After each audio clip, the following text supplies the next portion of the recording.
Pertti, mitä Jeesus merkitsee sinulle?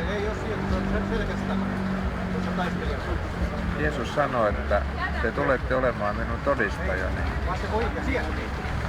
Hän merkitsee mulle Jumalan poikaa, sovitusta, iankaikkista elämää, anteeksantamusta, toivoa ja tulevaisuutta. Ja hän on itse Jumala Kristuksessa. Ja hän on kaikkea varten. Ja Jumalan valtakunta ei ole epämääräinen taivas, vaan Jumalan valtakunta on hänen valtakuntansa.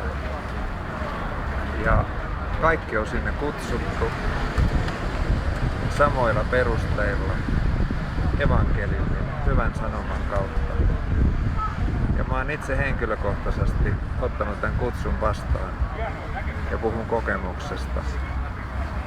Mutta maailmassa on vielä ehkä noin 1/3 ihmiskunnasta, joka ei ole, jota evankeliumi on saavuttanut.